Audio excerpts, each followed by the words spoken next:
Consciousness is not only about the high and perhaps far off things that we discussed in the last issue. Consciousness is also about very small day-to-day parts of our ordinary lives. One thing which is quite important and to quite an extent ignored by mainstream psychology is that our consciousness can be centered in different parts of our body. When a small child says something that the parents find outrageously illogical, the mother will say something like, "Hey kid, use your head." And the child will immediately understand what is meant, and all of us will. And it corresponds nicely with modern biology because our brains, where we do our thinking, are in our head. But when a charitable organization wants us to become a bit more generous, it will say something like, "Open your hearts." And we also all understand what they mean. They mean that we should be a little more charitable, a little more generous, a little less selfish. When a businessman has to take a decision, he very often does not have enough actual factual data. So he has to use his gut feelings. And those business people who rely on their gut feelings tend to get things right.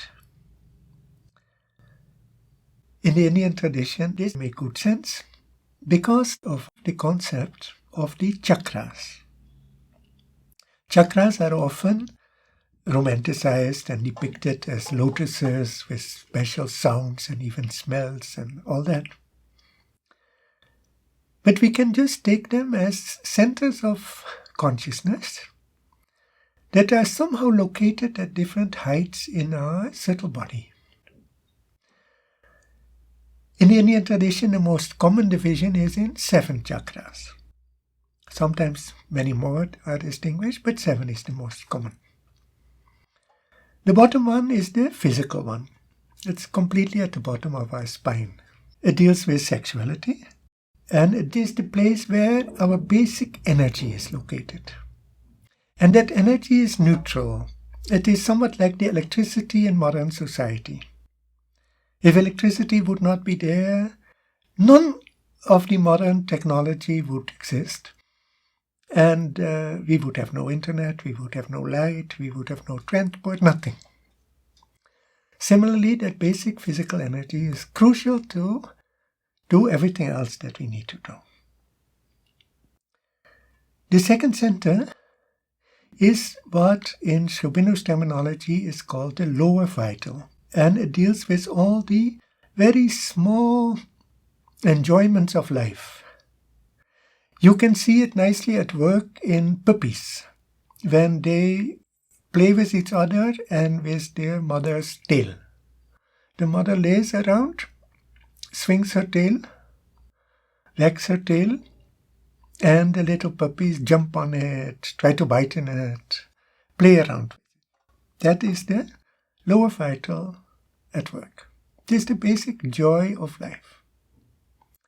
The next chakra, the third one from below, is the chakra of larger vital movements, the part of the life force that is interested in ambition, power, possession.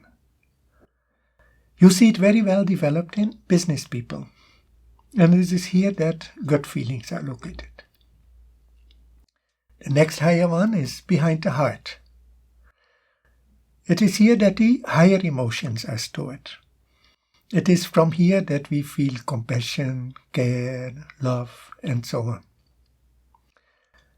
One up is the throat chakra. That is where expression takes place. This again makes sense to modern man as far as anatomy goes, because it is from here that the speech takes place. But this chakra deals with all kinds of expression.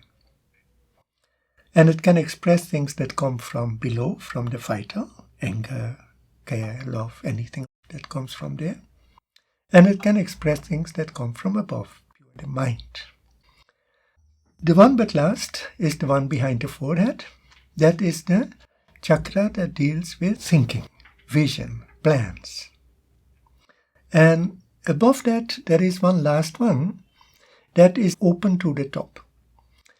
That is the chakra that opens us to higher realities. It is from there that we receive grace, intuition, and so on. It is very much worthwhile to know where your consciousness is located. When you want to study, it has to be from behind the forehead, because from there you can really concentrate on studies. If you try to study from your heart, you will love the textbook, but you will have no idea what's inside. If you want to love a person, you have to do it from your heart. If you would do it from your head, you would think about the person, but the real feeling would not be there. And obviously, if you want to do sports, if you want to have power, if you want to have influence on things, you better center lower in your nature, because it is from there that you can do those things. If you try to play basketball while you're totally in your head, you'll not get very far. And if you would do wrestling, you would be knocked out before you had even started.